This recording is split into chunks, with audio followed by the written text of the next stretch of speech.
You're listening to the Post-Apocalyptic Media Podcast.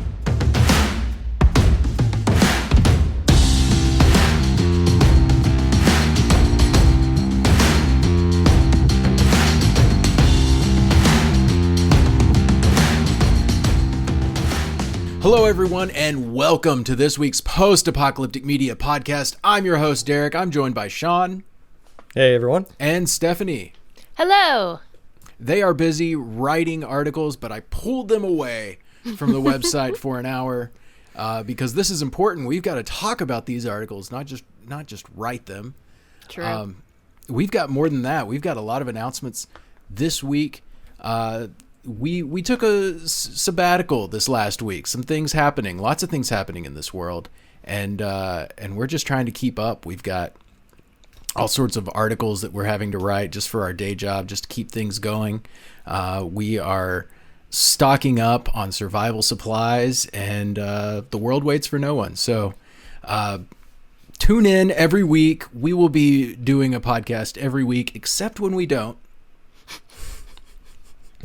And that's just how it's going to be. You know what? We have a lot to talk about today. But before we get into it, first of all, I want to say, if you want to, join us on Zoom. Not Zoom. Please. No. Don't join us on Zoom. Don't join us on Zoom. That's a terrible please. Platform. You know, the Chinese are probably like spying on you through Zoom. It's not good. Oh boy. Not that I'm against the Chinese spying on you, if that's what you're into. No, join us on Discord. Yes. That's the platform. Discord is probably a platform that Zoomers, is that what they are? The newest generation to be in this world? I'm too old to know. I don't know. Yeah, we don't care. I don't believe in labels.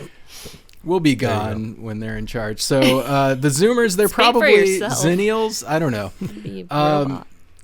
It's like their native tongue. I don't know if that's accurate. They're probably on TikTok. They're like, what is Discord anyways?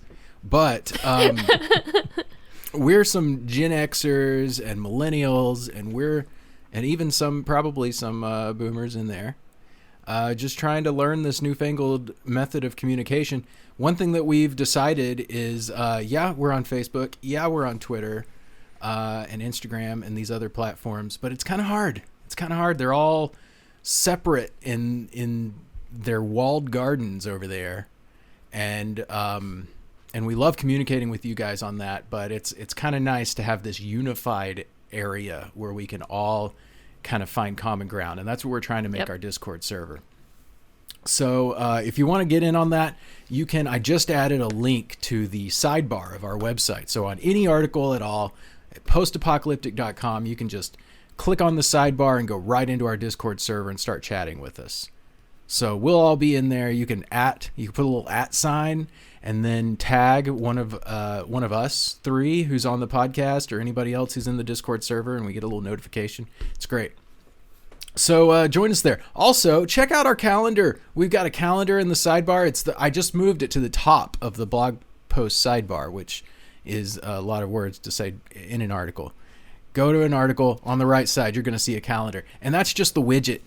So if you want the full, real deal, full-blown calendar, you click on calendar. It's at the top in the links, and it's real pretty, and it'll show you all the stuff going on this month, next month, the next month. And I'm also going to talk about all that today on the podcast. But before we move on to a whole lot of announcements going on, and also some discussion, we're going to be discussing some Snowpiercer, some Walking Dead, a little bit of Attack on Titan. I want to ask, Shawn has a special show and tell here today. Intriguing. Tell us what you brought, Shawn. Well, I didn't even tell Derek and Stephanie what I brought. That's how much of a surprise this is. Actually, last podcast though, I did mention that I had something I was working on and I wanted to get it done. I just don't know if I should write an article about it. So I'm going to show everyone here, and you guys can tell me if I should write an article. Is this safe for work? It has to be safe for work? No, it is safe for work. Okay. So what I did was I have for anyone who doesn't know, I live out in the middle of nowhere in the country, and I have an old barn that's probably about 80 years old, and it used to have 5 rooms to it, but 2 of them got taken away in a tornado last year. So it has 3 rooms, and when the tornado took the other 2, it left a bunch of debris, a bunch of old 80-year-old wood and old metal and stuff like that. And I didn't want to just throw it away. So I got it together and I decided to make one of the rooms of my barn into like a writing nook, where I can go kind of an off-grid area that's away from, it doesn't have internet. It does have power, but, I don't really use it that much. It's kind of go somewhere to read and quiet and all that stuff. So I wanted to make it look like something out of Fallout 4. I wanted to make it look, the interior, the old roofing I had on the old part of the barn was very, very old, and it was very rusty. It has layers of, where they covered the rust with paint and that came off, and, so it has many layers. It's very authentic. The wood is very old. So I got some pictures. It's not 100% done yet, but it's done enough to kind of show, where I'm at on it.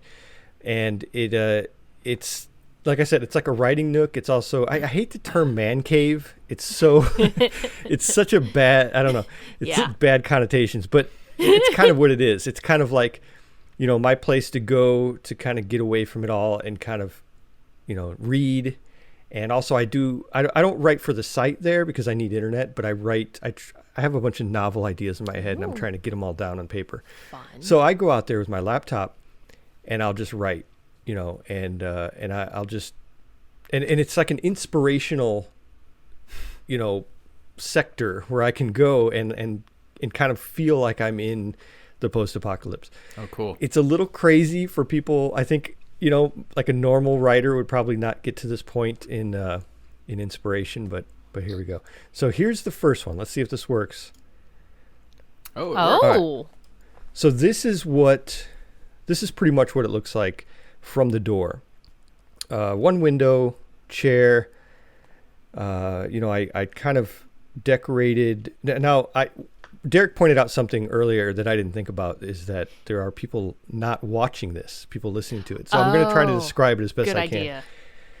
So the walls, like I said, it's the recycled metal from the roof of the old part of the barn that blew down. That's neat. And then there's the old wood in the walls. I have old cabinets that were in there. Basically everything in there is free. Stuff I've either recycled or made myself. Neat. The lighting, I have hanging bulbs up there. It's like a string light set. I like that. Very cozy. Yeah, it's like a solar. That's actually one of the only things I actually bought. It's like a solar light set so it has a little panel outside that, so it's off grid. Oh, that's cool. There's an old heater in there, an old wood stove, and I got that for free from my father-in-law. Wow. And so everything else, the floor, is all the original barn floor and everything like that. It was a storage room. It wasn't one that had animals in it or anything. So let's go to the next picture. This is a close-up of one of the walls. Nice. Those are all hubcaps from old cars. I have a shelf in there. I built a couple shelves, things like that. Yeah. The door that you see there was actually the front door from our house when we first bought it. I've done a lot of renovations and I saved the old stuff. So that's the original door, and I switched it. That side was actually closed off, and the place where I'm standing, I'll show you that in a second, but the place I'm standing used to be the door. But that side of the barn is very, very muddy over there, so I moved the door to the other side where it's the southern facing door, and it's a lot drier over there. And then let's see. This is another view of that same wall. Now, you see there's a bed back there. You might think, why do I need it? Well, I'm an old man, so every once in a while you just need to take naps. Actually, what it was is we bought a new mattress for my daughter's bed, little twin, and we didn't know what to do with the old mattress because we just, we live out in the country. We don't have a good garbage service that'll take a mattress. So I said, let's save it because it's still good. Yeah. And I said, let's save it. And I built a bed. I built it up about 3 feet up so that I could put storage underneath it. Smart. And I have a bunch of totes under there with, it also kind of serves as a little bit of a emergency shelter too, if you will, because I have food under there. Huh. A lot of like canned goods, stuff like that. In case, something ever happened, we can go out there and Smart. yeah. What's and I built those shelves back there. what's That that? has What's a that on the very shelf? Fallout feel. It's like, yeah, it does. It looks like I want to go through here and loot a little bit. Yeah, you want to mouse over it and see if you can like loot it. Yeah, there's a gas can, and I bought a whole bunch of these gas cans at this estate sale, and they're all from the Korean War, so they're all like 50s. Wow. And I love them. They're like my favorite thing ever. I have a couple of my Wasteland cars, and I grabbed that one. And then next to it is a trophy that I won at a go-kart contest. It was like a Mad Max go-kart thing. Oh, And cool. I got first place, so I put that in there. And then next to it, you can't really see it, but there's a gun, it's an AR-15 it was a toy gun that I distressed and made all dirty and rusty and made it look like a Fallout weapon. I don't think I have any good pictures of that, but that's it up there.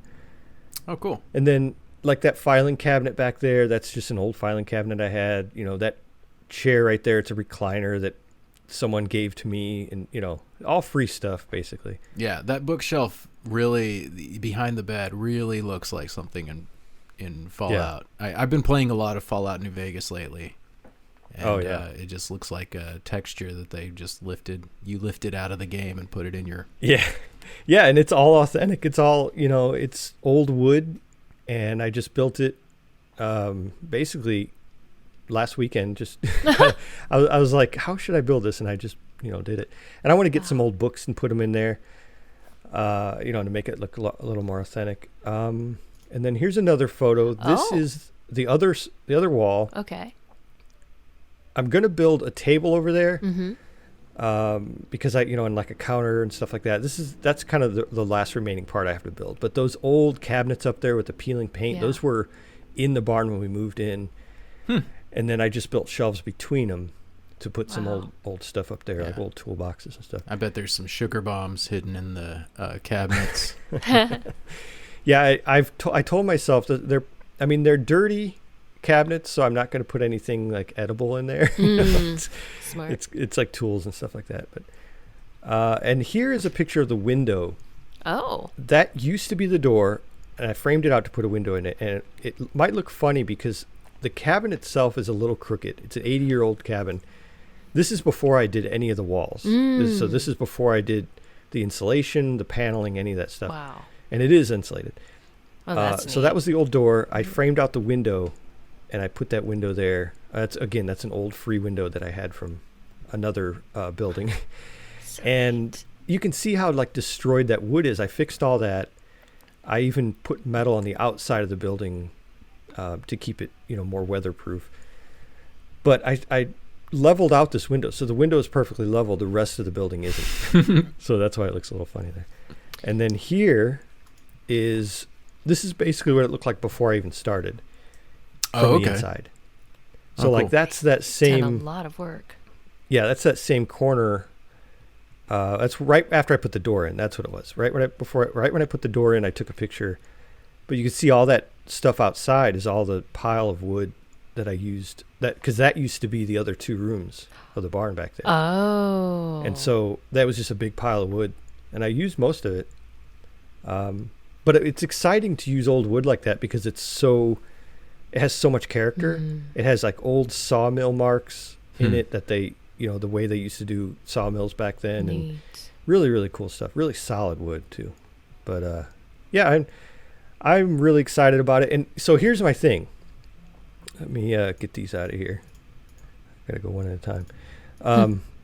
So here's my thing is I'm thinking about writing an article about it and maybe taking a video inside and kind of going down and saying how I built it and where the materials came from and my inspiration, because my biggest inspiration is Fallout 4, where I could, talk about, where just the ideas from Fallout 4 that to build that. So what do you think? You think I should do something like that?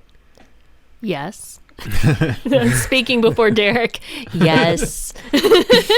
I mean, I feel like Derek's sitting there feeling so jealous. Yeah, He's that's like, I want to build this. that's my emotion right now. I'm feeling. I wish I had the space to build something like that. So Yeah. for sure, I think that would be great. Talk about some of your the tools you use and the methods and what you accomplished. Getting that weathered look.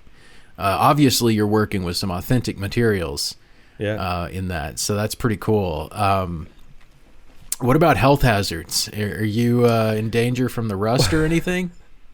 Well, that's the thing. That's kind of the trade-off. If I were to, what I did too. Let me show you. See if I can. One of these pictures. Okay, so you see on the left side, there's wood going vertically up and down, and that is mainly to cover the seams of the steel roofing because there's sharp edges. So a lot of that I did to cover the edges. The other side of the wall on the right side, you can see I didn't do that yet because I'm going to cover it with a table. So I kind of planned that out a little bit as far as getting those health hazards out of the way there, so I don't rub up against it. Because I mean, anytime, you could just be moving by and you slice your hand open and you got to get a tetanus shot. Yeah, I was going to say you should already have your tetanus shots, I guess, for this. So a lot of that I tried to cover up and plan ahead. The floor is actually authentic, old barn floor. So the cracks between the gaps, and the gaps in the floor are filled with Scorpions? 80 years... What? Scorpions? Well, not scorpions, but if I had some, I would have totally done that. It's just 80 years of, dirt and hay and, because it used to be a hay barn and stuff like that. So it's filled in with hay and dirt. And then what I did is I had this giant rug that I put over most of it. Another thing I didn't put in the photo is I cut out a trapdoor because it's the building is, that room itself is raised up about 3 feet. Really? And so it has a crawl space underneath it. So I cut out a trapdoor to go in there to store more stuff, or I could store some weather tight boxes down there and stuff like that. Again, that would be kind of the aspect of, like a survival shelter. Yeah. Kind of thing. So That is so cool. You could film a short, you can make a short movie in there, post-apoc themed movie. Yeah. I've thought about that. I've thought, wouldn't it be cool to do like, with some of these story ideas I have, to do like a in character story reading in that room or something. I'm not good at that though, so it wouldn't be me. I'd have to hire an actor or something. To come and read it from your So speaking of doing something kind of on the side there, you have a writing nook.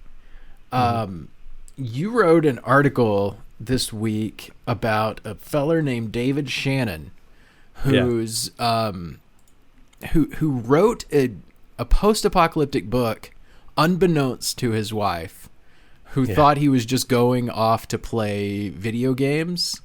Yeah, that's going to be me. I'm going to be the next person you read about like that. That's amazing. Now, of course, this guy was married to a famous author and presumably did not use that fame in order to get his book published. However, did he?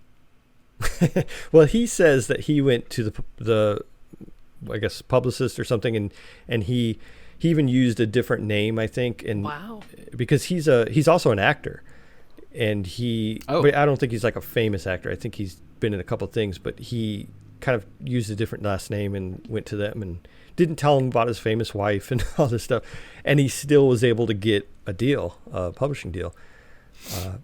So that's cool. Yeah, I have mixed feelings about it because I'm like, now when I tell Steph I'm going off to play video games, she's like knowingly going to be like, okay, wink, wink. You better come back with a novel. That's right. Good luck on that. It.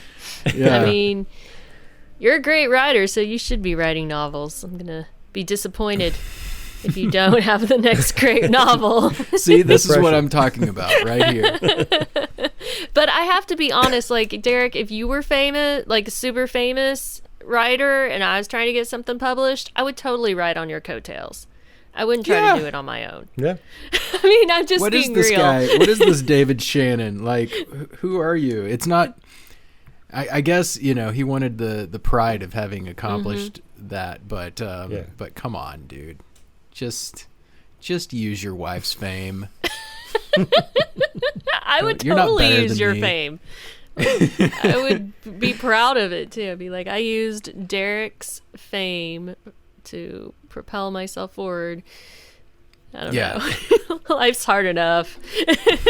but anyways, it's a post-apocalyptic book. It's about somebody in Wales, and apparently the emphasis is on somebody who is maybe not as charismatic as your average post-apocalyptic character, who's like struggling a little bit with the social difficulties of meeting all these new people. That's just my understanding of how it's been described. Yeah. It's a good idea. Yeah, it is. I think that is underrepresented in just the general difficulties of social life in the apocalypse probably isn't the central. But let's move on. Let's talk about a few announcements. First of all, we've got April 15th. That's tax day, right? Or it was tax day? It was tax day. Yeah. All right. Yeah. And that's been postponed. Yeah, to May 17th. It's interesting how we were always told, the only things you can rely on or that don't change are like taxes and death or something. And we've learned in this semi-apocalyptic world that the tax thing isn't as reliable as you might think. Yep. And, death is next. We've got AI. We're digitizing robots. our minds, Caprica style. We'll be back. Just talking about the good old days, annoying all the young people. Okay, so Ashwalkers is coming out. It's a game, and it is led by a co-creator of Life is Strange. And why that's important is that Life is Strange was a hugely popular game, and so that's exciting. Another connection. Ashley Birch won a lot of awards for her voice acting in Life is Strange, and we at Post-Apocalyptic we gave her the industry contribution award this year in our Boomies. By the way, if you haven't checked out our Boomies article, it's top and center on our website right now.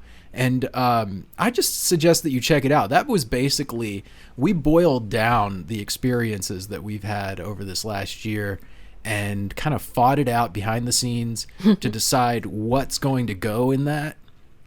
And what we came up with was what we believe is the creme de la creme. What you want to look at if you're interested in what went on in 2020 for post-apocalyptic media. The best shows, the best movies, the best games, like all of it. So check that out. But this Ashwalkers game, Shawn wrote an article about it, and I just went in. I found a 12-minute gameplay footage, and I just added that to Shawn's article before we started this podcast. Check that out. It looks so different, so intriguing. Yeah. The choice element in Ashwalkers is front and center. Like that's the point of the game, is to give you choices that matter. And let me tell you, as an RPG fan, I desire that, and I don't get it as much as I want. Even games that pretend to be choice driven end up funneling all of us into like this same ending.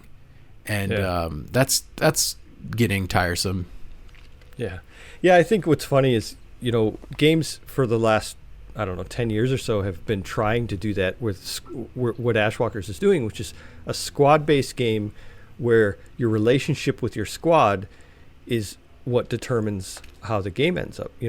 Dragon Age, Fallout, these are games that have all been doing that, and they've been doing it well, but it's interesting to be on this level of Ashwalkers where they say, like 34 different endings, I think they said, something like that, based on how you interact with your squad mates and how how they interact with the environment and all this kind of stuff. Seems like a good idea.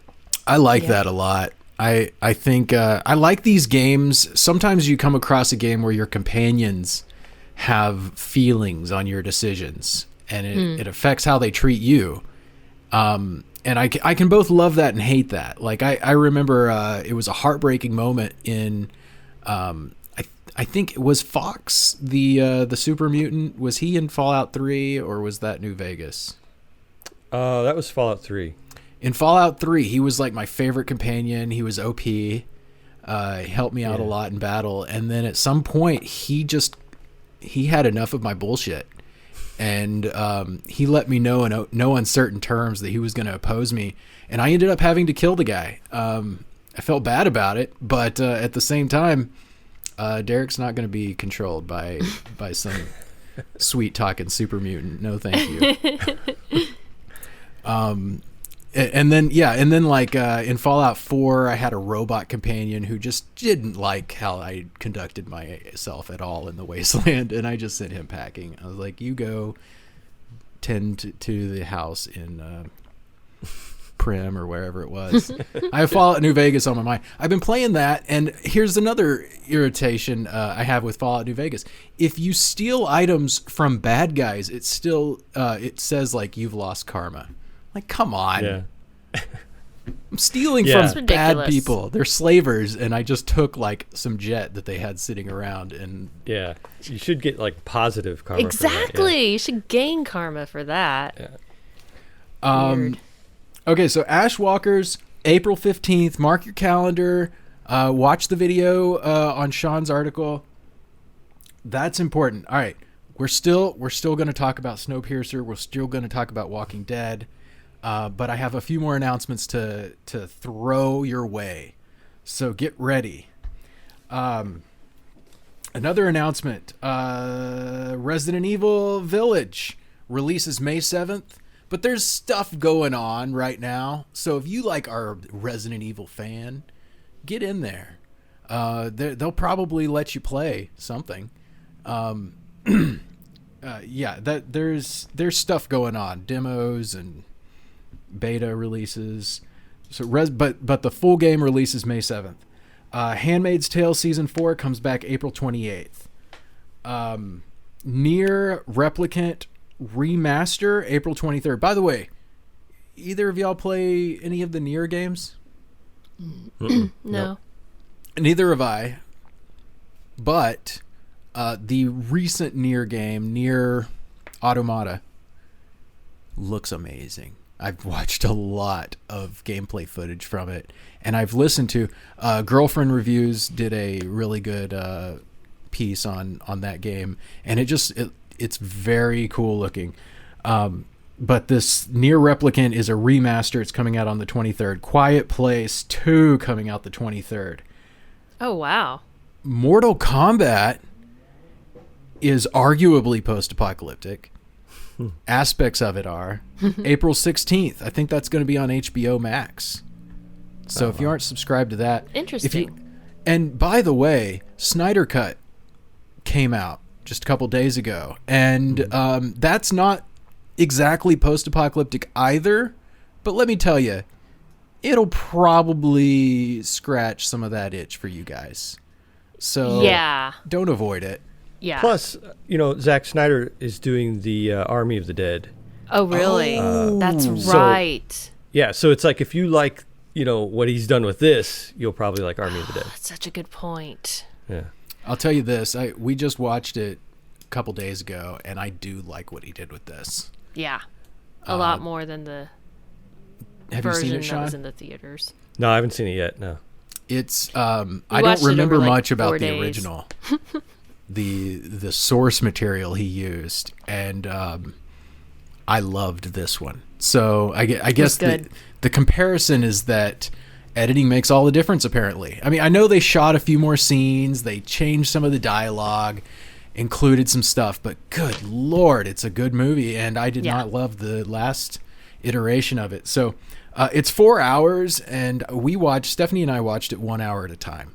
Yeah. And that seemed like a good pace for us. That's the way to do it. I would recommend. I also wanted to just throw out there, because you had mentioned Handmaid's Tale. And I just wanted to say that we'll be doing, when we get closer to Handmaid's Tale, we're going to be doing a lot of articles about it. We tend to have, like, if you're interested in, like, Handmaid's Tale potential spoilers of, like, what's coming up on the next episode and stuff, we've got some good resources that we dig into that can kind of give us some hints about what to expect. So it's, it's still a little ways off, but when we get closer to it, we're going to have some interesting stuff on the site about the new season. So stay tuned. Van Helsing. Final season starts April 16th, and that means you've got plenty of time to catch up, guys. April 16th is not this week. It's not next week. So watch Van Helsing, get caught up. I might do that. I'm not nearly current with Van Helsing. I watched the first season, and it had some really positive things going for it. It had some things that kind of annoyed me. But I think it's worth going into, and the fact that it's lasted this long speaks volumes, anyways. And do we have any more announcements? I think that's about it. The site's been crashing on the weekends, so apologies to all of you who've been coming, but we are going to fix that. We finally put our foot down because our other hosting provider is well known for being a good hosting provider. We thought we'd give them a chance. No more. We've lost our patience with those guys. We're going to something else, something a little more premium. I think that you're going to like it. It's going to load faster than ever before. Without further ado, Snowpiercer. What's going on with Snowpiercer right now? We should issue a spoiler warning very quickly. That we are going to be talking about the latest episode of Snowpiercer that aired last week. And we'll also later after that be talking about the Walking Dead episodes. So just spoiler warning. Yeah, get out of here if you don't want to. We be need spoiled. to save that little clip of Stephanie doing that and play that at the beginning of every spoiler show. Let's do it. Do a little ditty, a little dance. All right, so Snowpiercer, we did not have an episode on Tuesday, so if it didn't show up on your DVR or whatever, don't worry. You don't need to call in the repair technician to go look at the DVR. I wrote a whole article about it. Yeah. Sean's got you covered. If you're not subscribed to the site, then you may not have seen it. But yeah, Shawn wrote about that. Tell us. All right, so what happened at the end of this last episode of Snowpiercer? Where are we at in the plot? Well, the very end. It was building up to it in the last two episodes where Wilford was just winning and winning and winning. And it was so, frustrating to see Leighton just get stepped on. I mean, he literally was getting stepped on at one point when Wilford made a comment to him like, you don't know anything about this train. Like, get out of my way kind of thing. And you could just see Leighton was hurt, but you could see also he's like, kind of saving it away, for later, like I'm going to get you and I'm going to remember this. So basically Wilford was, everything was going his way and he finally got the train. He got to the point where he convinced, the passengers were for him. They believed that he was the guy that was doing all the good and they didn't see what was going on behind the scenes. And that happens so many times in life. Yeah. Kids, that happens so many times. And so Wilford finally, he got everything fell into place. He got in the engine room. He fixed the problem, which he can, pretty much created. Mm-hmm. And then he got in the driver's seat and he sat in, and Ben even was like, "Mr. Wilford, the train is yours." And he sat down and he was just looking out that window like, this is what I've been waiting for so long. And we see that and we're like, no, please, there's got to be something else that's going on. So we have 2 episodes left, which are coming out next week, 2 at the same time, on next Monday on the 29th. And I don't know. I don't know what to expect because I think since we know there's a whole nother season coming after this, they're not going to resolve everything right now. Mm-hmm. I think they're going to leave us with a big cliffhanger. I think they're going to, Wilford's still going to be winning. But I think there might be a little tinge of, maybe hope for Melanie and Leighton, and that, so that we know that Wilford isn't going to just dominate everything. But I just feel like it's going to leave us still on that, that feeling. Just like, right. Why does he have the train? Yeah. The way it ended last time was my prediction for how it was going to end for the finale, that he would just be taking control and everyone would be under his thumb. So I'm surprised that wasn't the finale. And yeah, I'm kind of wondering what's going to be next. I know Derek and I were debating about this, whether after he fixed the issue and he and Leighton were pretty much alone except for like one other person, if Leighton should have killed him and taken him out right then when he had the chance. Yeah, no kidding. That to me was kind of like the ultimate sign that Leighton's not the leader that Snowpiercer needs. He had Wilford completely isolated from all of his support. And this was after they've fully established that Wilford had sabotaged them. Mm-hmm. So, the claws were out. Everybody knew what was happening. And he just lets Wilford traipse around in the engine room and then sit at the... No way, dude. A real leader, a good, hardcore leader would have killed Wilford at that moment. It's so complicated for me. Like, I totally see that argument. But then I'm wondering, like... Does anybody else know how to fix the train like Wilford and Melanie do?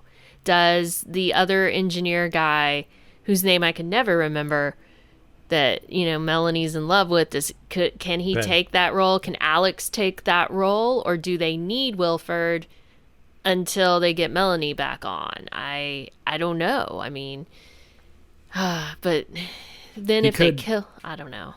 They could capture him and do the whole thing that Melanie did, where they pretended to be Wilford. Oh my gosh! Controlling do it all over again. Yes. Oh my gosh. So how is Melanie gonna get? We already saw the train pass Melanie by. So are they gonna Deus Ex? I don't know. Hot air balloon her into the train or something. A third train. Well, I did have a theory about Josie with her synthetic skin treatments that she's been getting. So she is able to withstand extreme cold temperatures, just like Icy Bob was. And I was thinking, wouldn't it be amazing if she's the one who had to go out there and save Melanie at some point? Because, Melanie is, of course, the one who got her in that position in the first place with her burned up skin and everything. Mm-hmm. And I actually saw someone on Twitter had that same theory, and I'm like, oh yes, I put that in the article. But it's a good idea. I don't know how it would. I don't know the logistics of that working, coming together. But I mean, they have to be building Josie up for that for some reason. That she's and the next episode, actually, it says on IMDb they put a blurb in there, and for the next episode it says Josie experiments with her new abilities. And we saw it the last one where she stuck her hand outside, and she saw that her hand didn't freeze off. So that's the abilities that she's going to experiment with. So why else would they be getting her ready to go out of the train? So is Icy Bob going to die? I think he served his purpose. He's the one who warned Josie about everything, and I don't know. He might. Yeah, that might be the end of him. Yeah. But he's like, I thought he was going to be this bad guy. He ended up actually being kind of nice, just under Wilford's, having to do what Wilford tells him.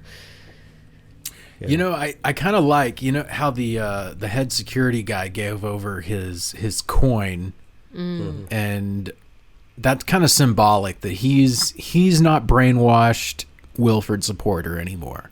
And I think there was some hint that Wilford trusts that guy and is maybe going to try to enlist him. So it'd be cool to see him kind of act as an undercover agent for the anti-Wilford contingent. Yeah, I agree. And I think that we're seeing that with him. We saw it with Ruth. I think Ruth is getting to the point where she's no longer a fanboy of Wilford. And I don't know. Maybe, once we get this core group that's, figuring out what Wilford's all about. And I still hold out hope that Audrey is not really brainwashed. I think that she's still in like spy mode, maybe. I don't know. It's hard to tell with her. Yeah. It really is. I mean, she's got her own motives, which are kind of understandable in some ways too. It's like you're basically the right-hand man of the most powerful person on Snowpiercer. That's a lot to give up just to take him down. So, I get that. I really love the evolution of Ruth. Her, her going from somebody who is a little insufferable in some ways, but also like somebody that it's believable. It was really believable, her character and what she represented and the way she saw the train and how things worked. And for her to kind of slowly change over time, but also she's like retaining her core in a way. Like she's not changing, but she is. That's a terrible way to describe it, but yeah, I know what you mean. She's been fun. I'm glad there was this tense scene where the little girl who's like, you don't know about her, and she was close to Ruth, and I was like, don't kill Ruth. Ruth is just being nice to you.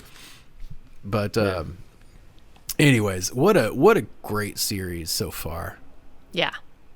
Yeah, it's really picked up. I mean, I wrote about this too in the thing. I think I even mentioned it last episode. Is when it first came out, it was kind of like, it was good, but you didn't know what to expect, and a lot of the things were really predictable, or at least we thought were predictable. But now it's just pretty amazing. I don't know. Like, I love watching something and not seriously being able to guess what's going to happen.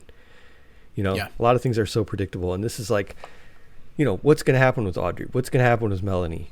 What's going to happen with Wilford? Anything could happen. Yeah, it really is hard to predict.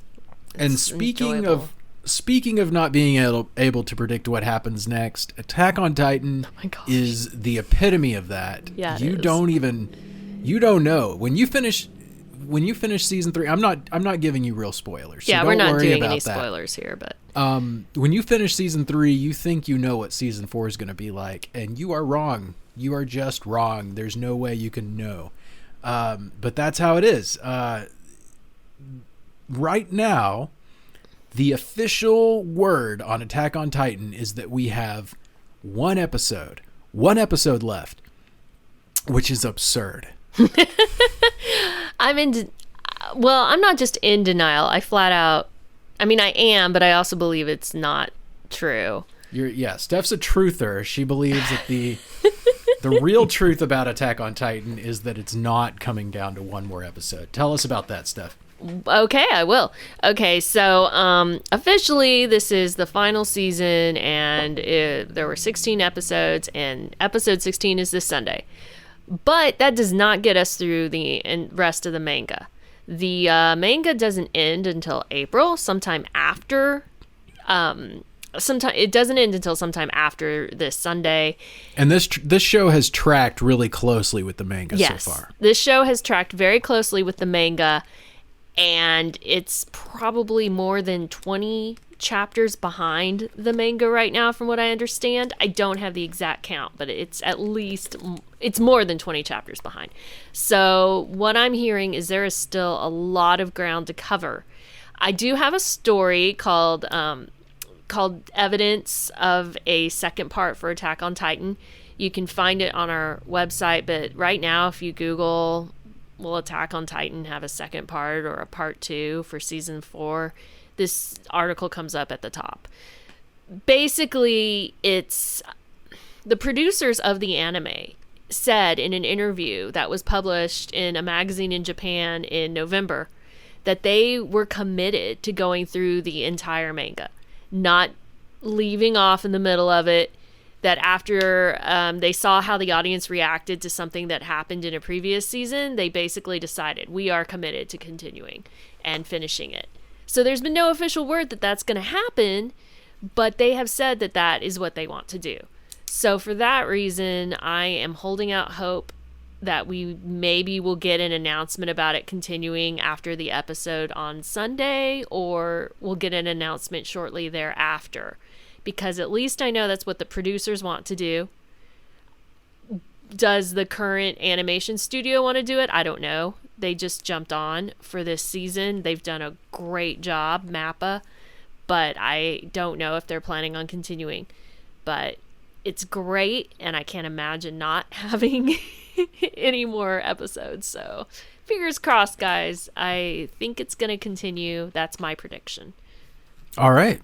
Well, we'll see if your prediction comes true soon enough. Yeah, we will.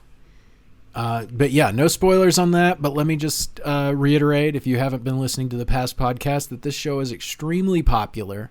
It's amazing, and it's a good time. It's if you like really convoluted mysteries like Lost, it really scratches that itch. It does.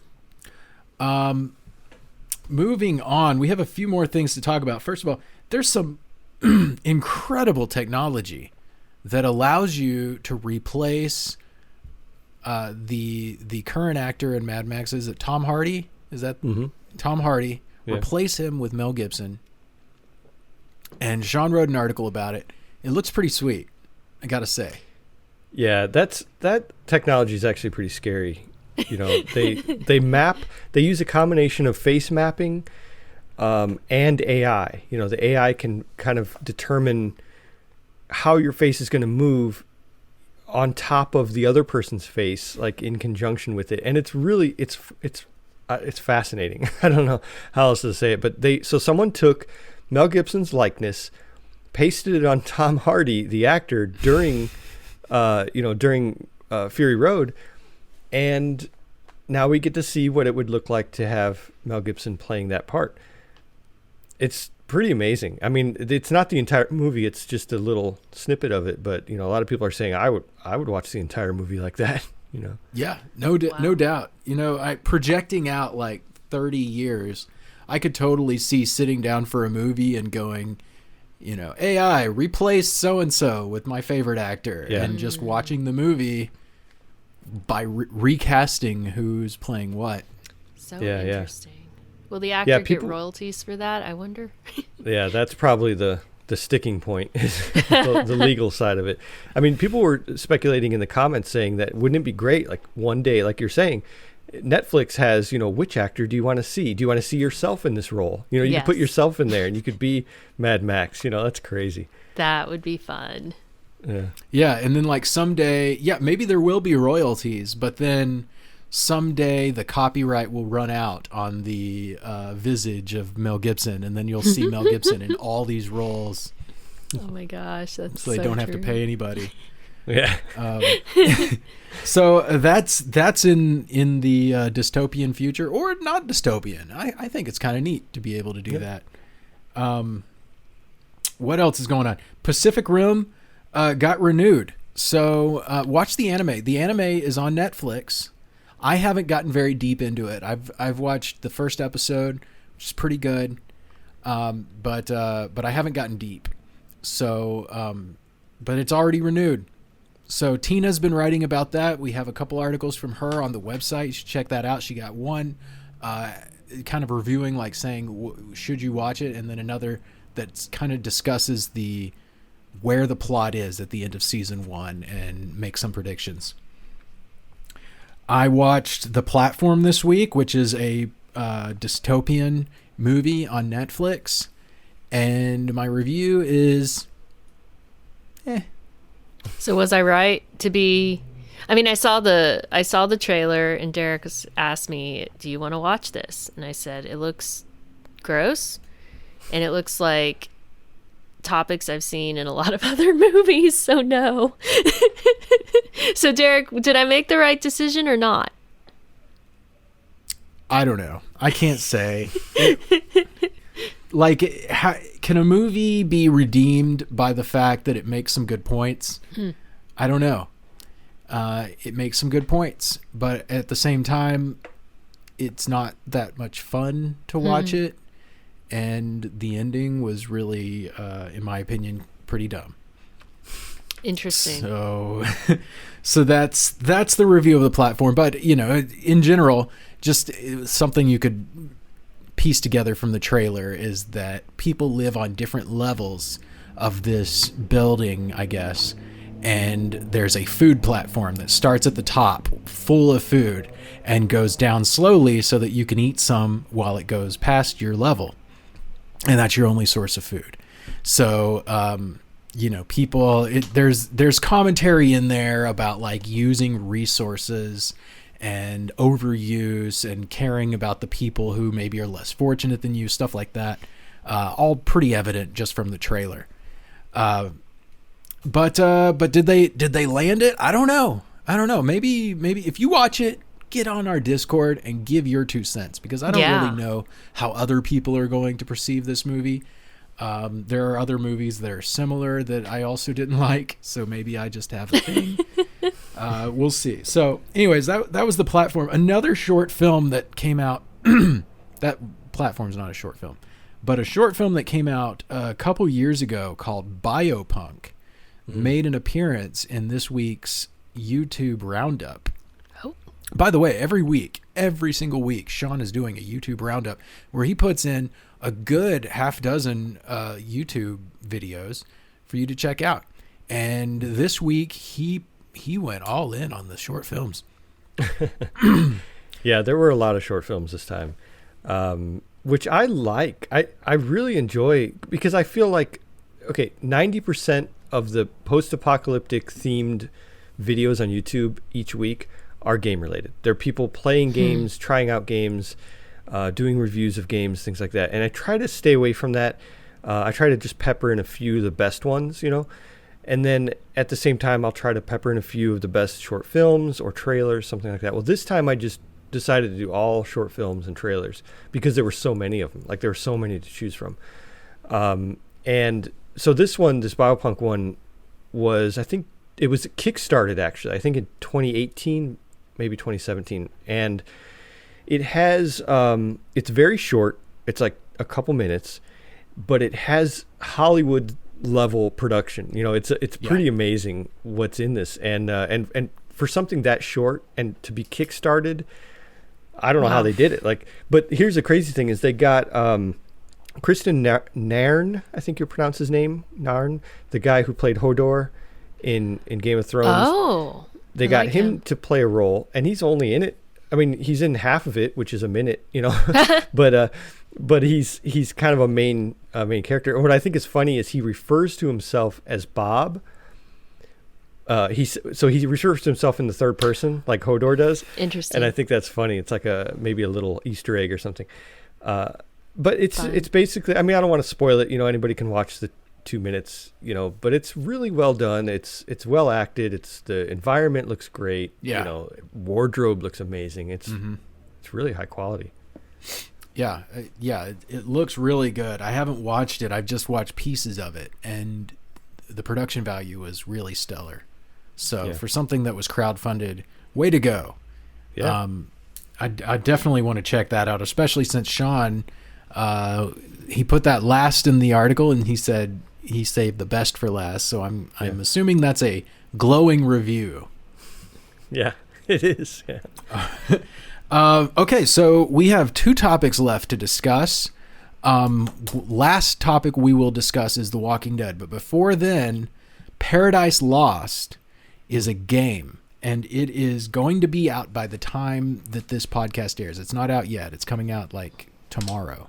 Yeah, tomorrow. So what do we need to know about Paradise Lost? It's kind of an alternate history game where, what would have happened if the Nazis, it's actually if all of World War II just kept going, if the Nazis never lost, I guess America did come in, but there was kind of a stalemate for 20 years. I mean, the war went on for 20 years. It's kind of like what if the Afghanistan war, that timeline happened with World War II, where it just took 20 years. So the end of this 20-year war resulted in nuclear warfare, because by then, during World War II, the Nazis were developing atomic bombs, and we just beat them to it. That's basically all that happened. So what if we didn't? What if they had nuclear bombs and they basically eliminated most of Europe? So that's what this game is about. It's about this boy in Poland in 1980. So it's 20 years after the 20-year war ended, and he's basically he's a scavenger, and he goes and he finds this Nazi bunker, and he goes down there and he finds some crazy technology. And from what I've seen from the trailers and stuff, it's like a communication technology where he's guided by some kind of voice in this technology, like I guess it's what we have now with internet phones and stuff like that, where it's like how the person is guiding him through the technology and how to save the world, basically, is what it is. It seems really cool. It looks like a really gorgeous game. I'm going to pick it up. And I think, like you mentioned, it would be cool to stream it. I think that would definitely be an idea. Yeah. Cool. Well, if you decide to stream it, let me know, and we'll announce it on all the channels. Yeah. Just one more reason to subscribe to our Twitter, follow us on Facebook, get into that Discord, because we're going to always be talking about that in Discord. So that's Paradise Lost. By the way, just on that concept, that alternate history, that seems to be a favorite. Like Man in the High Castle also questions if World War II had gone differently. I saw this comment the other day, and I'm not an expert on all that history. However, it did make me think. And the comment was that Einstein left Germany because of anti-Semitism. Now, I don't know if that's accurate, but imagine it is accurate. Einstein's the reason that America, developed the nuclear bomb first. Oh, yeah. At least, that's what a lot of people say. So isn't it interesting, like Germany could have even been more powerful if they hadn't have been so racist. Yeah.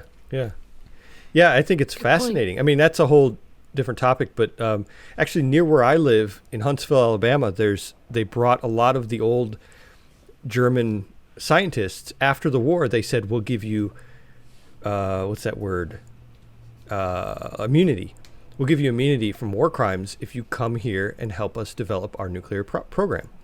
So in Huntsville, there's a space program in Huntsville, and there's a nuclear Redstone arsenal and it's crazy now because there's a lot of descendants of Nazis, basically, descendants of Nazi scientists that were moved to this area. Well, it's about 2 hours away from me, but to this area to basically, we'll forget about all the stuff you did if you help us develop our own thing. And it worked. I mean, it's fascinating, but yeah, that is really interesting. Something similar happened in South America. There's a history, I think it's on History Channel, a series called Hunting Hitler. Yeah. Hunting Hitler. Sorry, I talked right over Derek. and they went off this, very, very obscure theory that Hitler didn't actually die. And when we think he died. And there are some questionable aspects of like the evidence. And so going off of that, they asked, well, if he didn't, can we find him? And they follow these trails, and they end up in South America, where they find all of these exiles from after World War II, many of which seem to have been trying to resurrect the old Nazi, conquer the world mentality. So that's all very fascinating, but it seems like it's very similar to what you're describing. Did they call that Operation Paperclip? Is that accurate? I don't know. I know it was something like that, but yeah. Hunting Hitler had some very interesting stuff in it. Yeah, worth watching. Worth following their journey. Who knows? Maybe they're right. Maybe Hitler didn't die at that point in time. All right, so we've covered all the bases. Walking Dead spoilers ahead. We'll save that for last. That way you can get out of here if you don't want to be spoiled for Walking Dead. But what's even better is if you catch up to Walking Dead, and then you can enjoy our banter about it. That's right. Yeah. Okay, so this last episode had Princess dealing with some bullshit.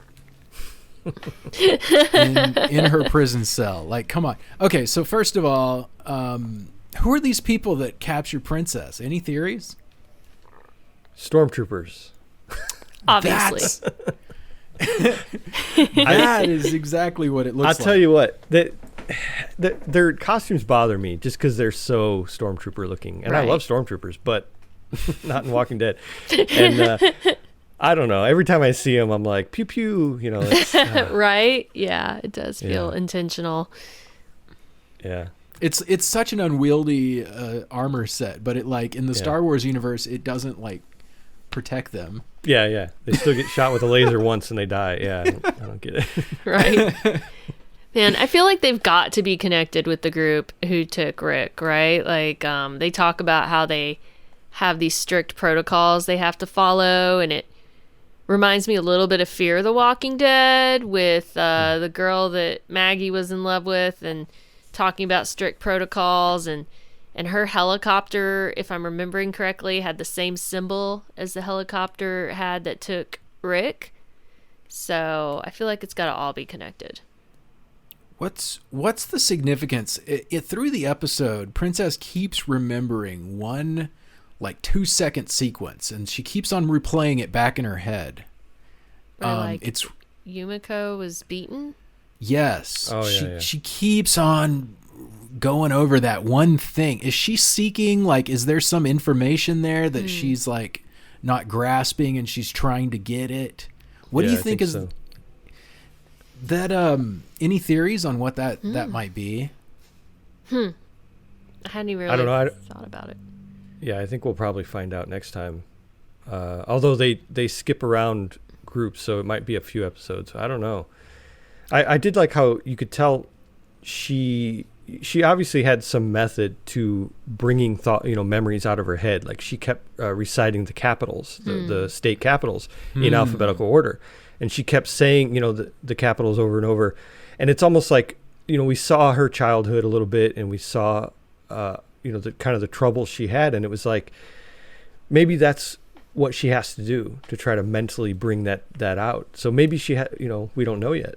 I don't know. Interesting. Yeah. Go ahead, Steph.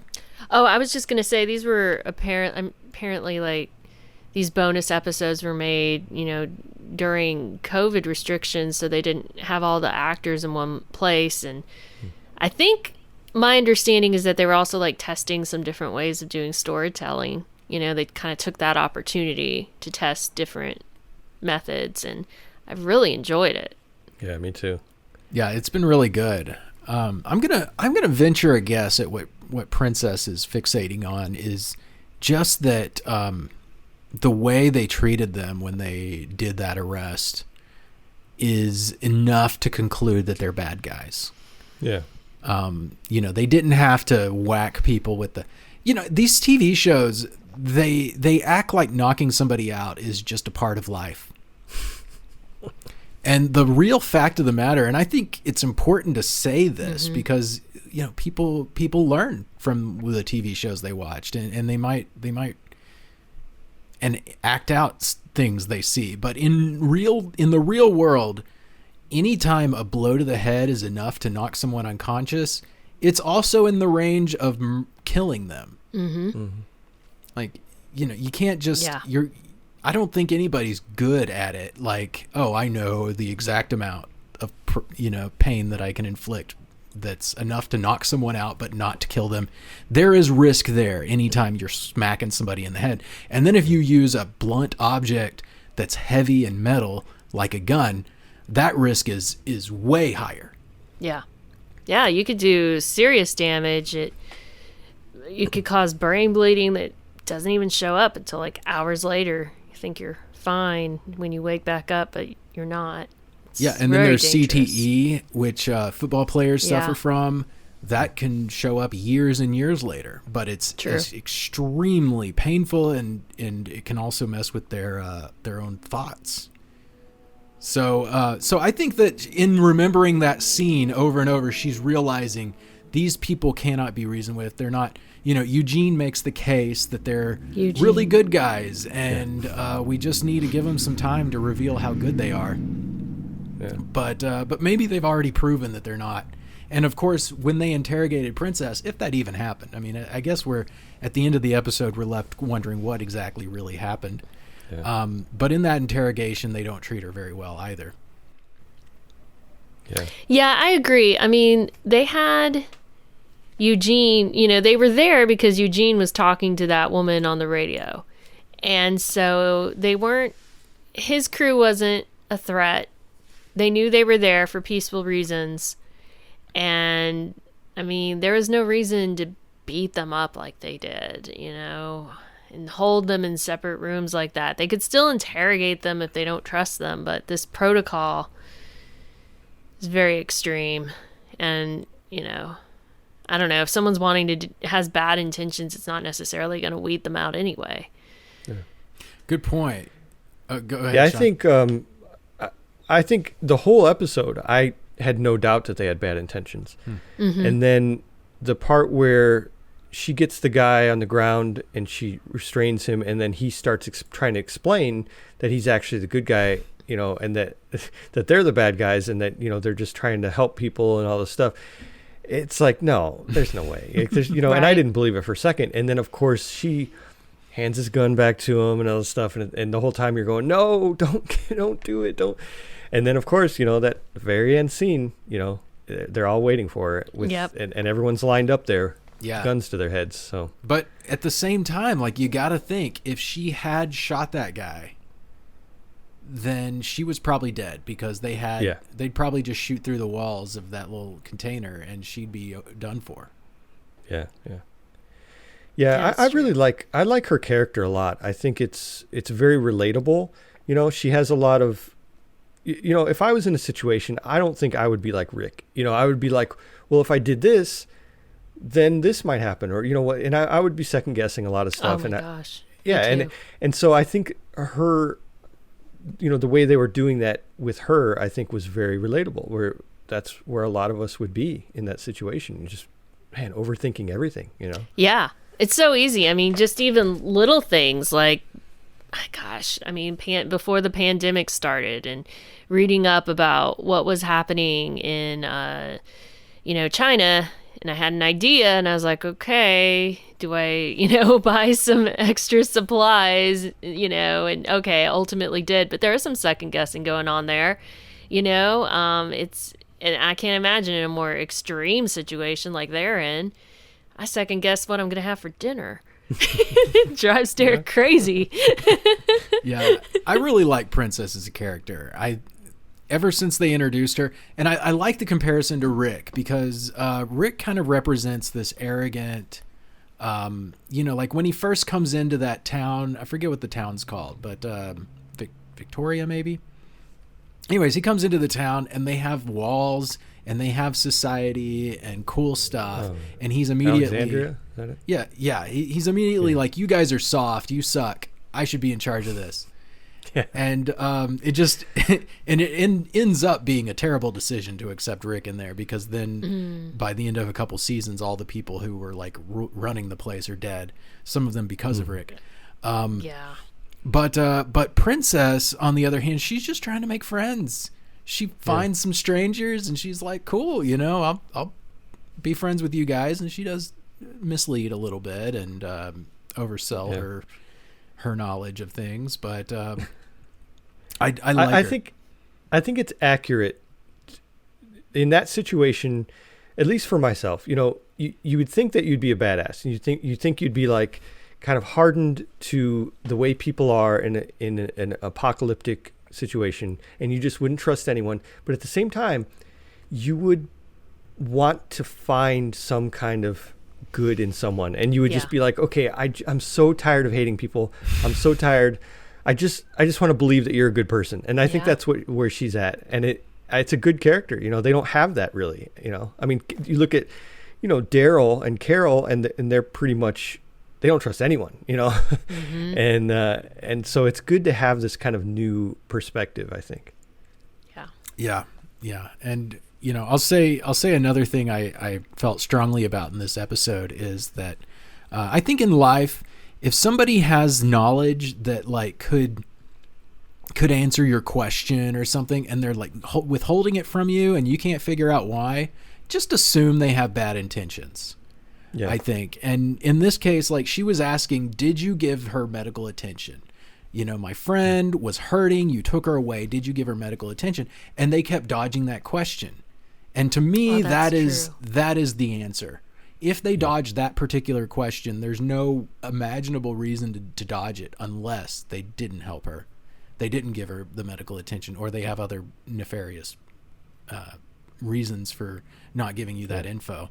So, we're officially, I think we're all pretty much against whoever they are imprisoning that group. Absolutely. And we're pro princess, which, she's a great character. I hope that she becomes more of a central part because she's so colorful. The series kind of tended into drab characters. I guess you have Ezekiel's not drab. No, I like him. But he hasn't been the central focus of the series for like 2 seasons now. Yeah. And then you have Aaron. Yeah. I just can't get into Aaron and his like spike ball hand. I don't know. He's like he's kind of going to turn into the new Rick, I feel like, right? Like he's sort of evolving into Rick. Yeah. Oh, man. When he first came on, I saw, actually, we were watching, going through all the seasons and watching them all, but when we got up to that part, my wife loves spoilers, so she loves me to tell her spoilers. So I saw the trailer for these recent episodes at that time. That's right where we were at, when we saw Aaron. So I said, when he came on the screen, I said, I know a spoiler about this guy.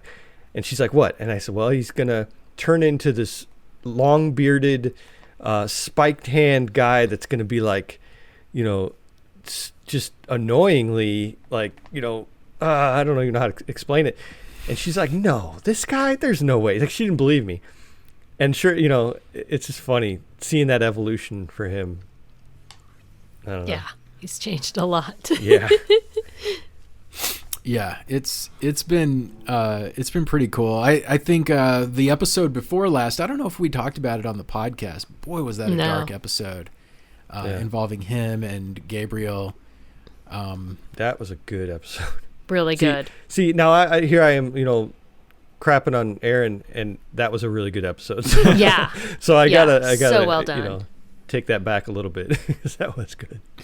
Yeah, they took 2 characters that haven't been fully fleshed out necessarily, and they gave us a lot more into them by having them interact with each other in some morally precarious kind of ethical quandary situations, and that was perfect. And it was a great one-off episode. Like, somebody could walk into Walking Dead never having met any character and see that episode and have a feeling for the story start to finish.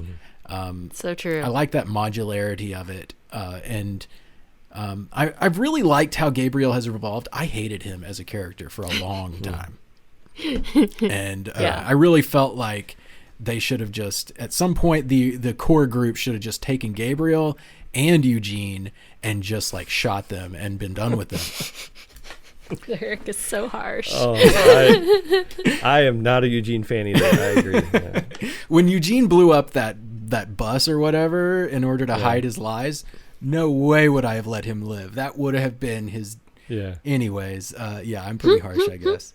But Eugene kind of deserved it. But now he's like, he actually is smart. He was pretending to be smart. Now he is smart somehow.